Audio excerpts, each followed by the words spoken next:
उन लोग को मिलते रहा। क्या हुआ? आशीष जब परमेश्वर उन लोगों को करते रहा, जो खोया वो वापस जो उनको मिलते रहा, वो लोग ने क्या किया मालूम है? उन लोग को जीवन में थोड़ा बहुत लोभ को क्या किया, थोड़ा लोभ कर लिया ना। अगर ज्यादा अगर मिलता है ना, थोड़ा लोभ भी होता है, और वो परमेश्वर का आशीषों को वो भूल गए। कैसे हम कहाँ थे, परमेश्वर ने कहाँ लाया, और हम कहाँ इतना आशीषों को पाते। परमेश्वर के सारे आशीषों को क्या क्या वो भूल गए। इसका कहने का मतलब ये कि जब हम परमेश्वर को नहीं जानते थे, परमेश्वर ने हमको उद्धार दिया है। परमेश्वर हम दुख में थे, तकलीफ में थे, और परमेश्वर ने हमारे जीवन में सब कुछ आशीष दिया। मेरे परिवार में मेरे पापा लुंगी से जीवन जी रहा था, मैं जब बचपन में था। बानियन क्या उन लोगों को मालूम नहीं था। हम धनी लोग नहीं है। हम जो मेरा पापा बांस है ना, बांस से वो टोकरी बना रहा था, उसको साइकिल से नहीं चल चल के गांव जा रहा था। और उसको जब धान होगा, धान काटने लगा, उस समय वो लोग आके हमको धान को इकट्ठा करने लगा। उस समय मुझे साइकिल के आगे वो केरेल होता है, बक्स होता है, वहां पे मुझे बैठा के गांव ले जाता था।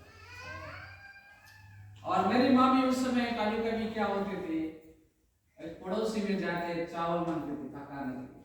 हमारा घर भी नहीं था अच्छा सा, हमारा घर ऐसे मिट्टी का घर था। हवा आने से इधर जा रहा था, उधर जा रहा था। दूसरे लोग दुकान में जाते थे पैसे लेकर, मैं रोता था। मेरे मम्मी क्या करती थी मालूम है? वो चावल पॉलिथीन में दे देते, मैं जाके हंस के जाके दुकान में आ जाता। मेरी मम्मी ऐसे साड़ी पहनना नहीं जानती थी, टावल पहनती थी। शर्म की बात है, ऊपर का ब्लाउज नहीं पहनते थे। ऐसे हालात में हम थे, हम नहीं जानते थे। लेकिन जब मैं पीछे मुड़ के देखता हूँ तो आज मेरा पापा कोट पहनता है, कोट पहन के प्रचार करता है, और वो दूसरों को भी ध्यान करता है, अपने पड़ोसी को।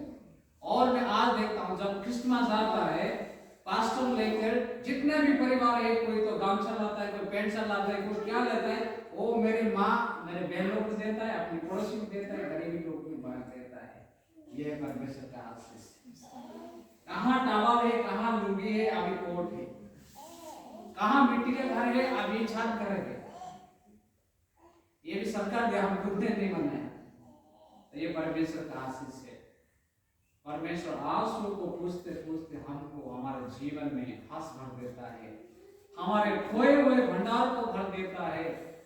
लेकिन कभी कभी नुकसान होने के नाते भूल जाते हैं।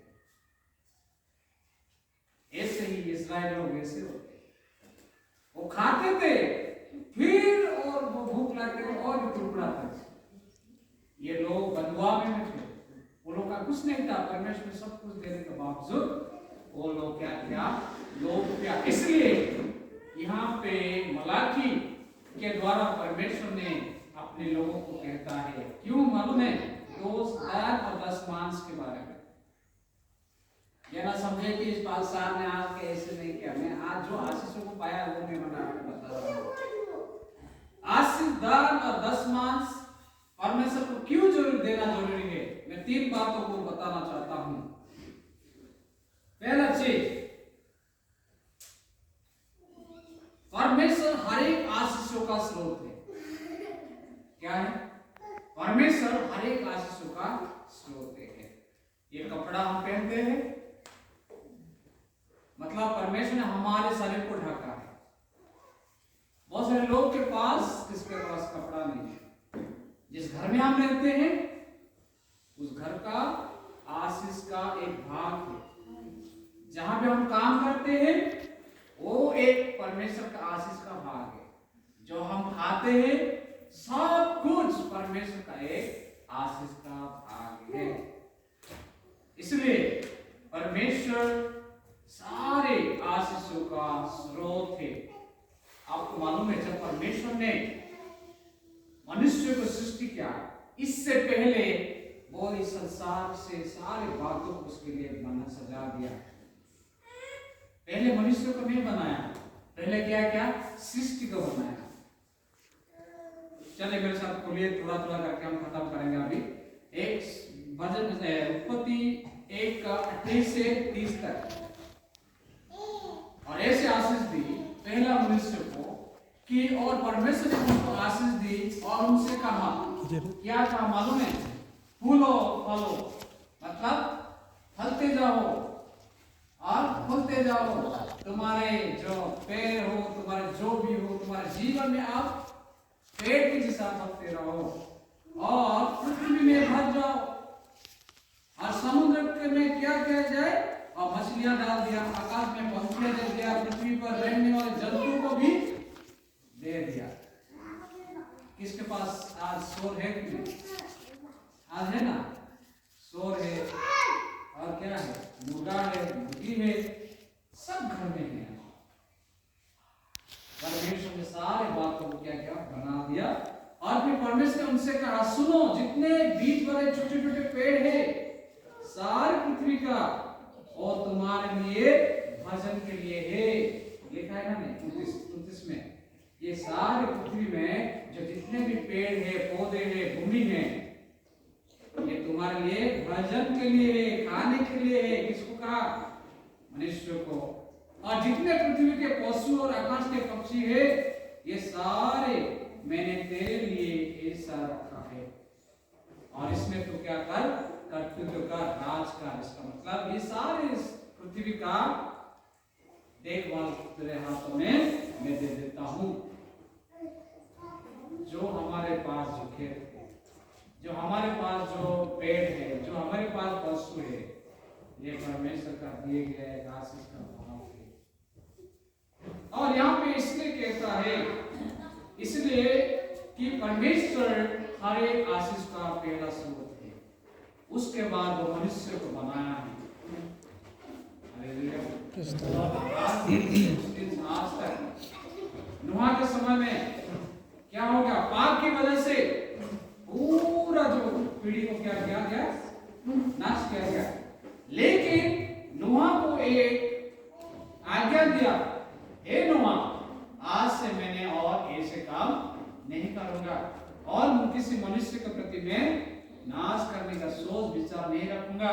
और जब तक इस पृथ्वी और इस आकाश है, तब तक वहां पे लिखा है, मैं वचन को बाद में पास्टर दे देगा, यहाँ पे उगते रहेगा, यहाँ पे फल फलते रहेगा और काटना और बोना होते रहेगा।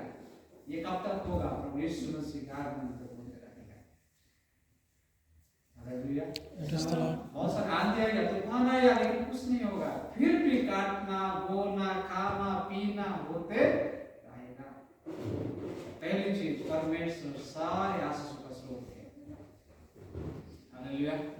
परमेश्वर हमारे लिए फैक्ट्री है, तेल का फैक्ट्री, चावल का फैक्ट्री, सबका फैक्ट्री, कभी भी खत्म नहीं होगा। आज मां लोग खाना पकाते, अपने जो चावल रखते, कभी खाली रखता है क्या? नहीं होता। परमेश्वर आशीषों का स्रोत है। इसलिए और नीति वचन 3:9 में लिखा है कि अपनी संपत्ति के द्वारा, क्या कहता है? अपनी संपत्ति के द्वारा और अपनी भूमि के सारी पहली उपज के द्वारा यहोवा का प्रतिष्ठा करना मतलब उसको आदर करना, उसको पूजा करना। हिंदी में, इंग्लिश में ऑनर क्या जाता है? वर्शिप कहा जाता है। परमेश्वर गरीब नहीं है, वो हमसे, वो भीख मांगने वाला परमेश्वर नहीं है, वो देने वाला परमेश्वर। हम जब देते हैं ना, समझो कि परमेश्वर ने हमसे मांग लिया। वो मांगने वाला परमेश्वर नहीं है, वो देने वाला परमेश्वर। इसलिए हमको क्या करना चाहिए? अपनी संपत्ति से हम क्या करना चाहिए? पहली उपज से हम क्या करना चाहिए? उसको हम आदर करना चाहिए। पहला चीज है, परमेश्वर सारे आशीषों का स्रोत है, अर्थात मूल है। जैसे कि जो पेड़ के अंदर जो क्या होता है, वो क्या होता है? रूट इंग्लिश में रूट। पेड़ को जकड़ के पकड़ता है।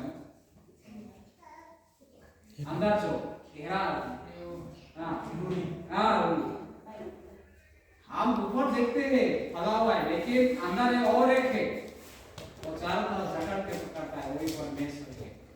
आप परमेश्वर का नहीं देखते, आशीषों को देखते, लेकिन आशीषों को देने वाला परमेश्वर पे और क्या है, रूनी जैसा है ना, जैसे है। हालेलुया। इसलिए आप क्या करना चाहिए, अपने संपत्ति से परमेश्वर का पहले आम देना चाहिए, क्योंकि लेवी पुस्तक 25 में और लिखा है, 23 में लिखा है कि ये सारी पृथ्वी परमेश्वर की भूमि जो है परमेश्वर की है। लेवी उसका 25 का 23 में ऐसे लिखा है, मेरे साथ आप थोड़ा धीरज रखिए, मैं आपको भूमि सदा के लिए बेची ना जाए, क्योंकि भूमि मेरी है और उसमें तुम परदेशी और बाहर होंगे। यहाँ पे लिखा है ये सारी जो भूमि है ये परमेश्वर का है। हालेलुया। कोई कहता है मेरा 40 एकड़ है, कोई कहता है मेरा 40 एकड़ है। आप गवर्नमेंट में रजिस्टर करते हैं ना, क्या बोलते हैं उसको, पट्टा कहते हैं, पट्टा कहते हैं ना। आपके पापा का नाम, मेरा नाम, वो नाम, पीढ़ी पीढ़ी ये मेरा है, उसके लिए लड़ते हैं हम, भाई भाई बीच में लड़ाई। आजकल लड़की लोग भी नहीं, मेरा भी भाग है, लेकिन परमेश्वर कहता है ये भूमि मेरा है। हालेलुया। और भूमि में जो उगता है वो भी मेरा है, इसलिए हम उस भूमि में जो निकालते हैं उसका पहला भाग हम परमेश्वर को देना है, जैसे वचन में लिखा है। हालेलुया। और 2 कोरिन्थियन उसका पहला कोरिन्थियन 9:10 में लिखा है, आप भूमि में तो उगाते हैं, पौलुस कहता है आप भूमि में क्या डालते हैं, बीज को डालते हैं, पानी डालते हैं, आदर करते हैं, लेकिन बढ़ाने वाला कौन है, परमेश्वर है। काटने वाला, खाने वाला कौन है, हम है। जमा करके रखने वाला कौन है, लेकिन परमेश्वर को हम खाते देते हैं। यहाँ पे लिखा है क्या, ऐसा करने से क्या है, हम परमेश्वर की धरती को चोरी करते हैं। दूसरा चीज ऐसा है कि हम क्यों परमेश्वर के दान और दशमांश देना जरूरी है, क्योंकि हम एक अभियोग करते हैं, परमेश्वर हमारे ऊपर हम आरोप लगाते हैं, हम दोषी हैं। परमेश्वर हमको, हम जब तक हम परमेश्वर को आशीषों को लौटा नहीं देते हैं, इसका मतलब हमारे जीवन में एक दोष, एक निर्दोष का चिन्ह हमारे जीवन में होता है। यहाँ पे पढ़िए, आप मलाकी में लिखा है, कैसा है, अभी हम पढ़ रहे थे, मलाकी 3:8 में लिखा है, ऐसा मनुष्य ऐसा कोई है जो परमेश्वर के द्रव्य को चोरी करता है। वहां पे परमेश्वर आरोप लगाते हैं। क्या आरोप लगाते हैं, देखो, क्या मनुष्य परमेश्वर को धोखा दे सकता है, धोखा दे सकता है? क्या परमेश्वर मनुष्य को धोखा दे सकता है? परमेश्वर के आप को तुझे धोखा दे सकता है? बाप बेटे को धोखा दे सकता है?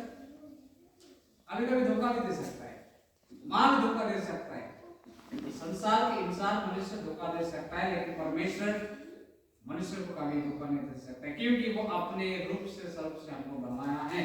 लेकिन यहाँ पे उल्टा है, क्या मनुष्य परमेश्वर को धोखा दे सकता है? हम धोखा देते हैं, परमेश्वर को भुलाते हैं, परमेश्वर के खिलाफ जाते हैं और पूछते हैं हमने किस बात से तुझे लूटा है। कौन लोग लूटते हैं? चोर है। यहाँ पे पहला चीज कहता है, जो हमारे ऊपर पहला आरोप है, तुम लुटेरने वाले हो। बैंक में जो लूटते हैं ना, रात में चोरी करते हैं, तुम चोर हो, यहाँ पे आरोप लगाते हैं। मैं खुद को कहता हूँ मैं लूटता हूँ, मैं भी आदेश नहीं देता था। पहला आरोप है कि मैं तुम्हारे, मेरा जो परमेश्वर, हम इसलिए देना चाहिए कि हम निर्दोष से निर्दोष होना जरूरी है। हमारे जीवन में कुछ कलंक नहीं होना चाहिए, हमारे जीवन में कोई आरोप नहीं लगना चाहिए। परमेश्वर क्यों हमको कहेगा तुम चोर हो? परमेश्वर क्यों हमको कहेगा तुम लूटने वाले हो? नहीं होना चाहिए।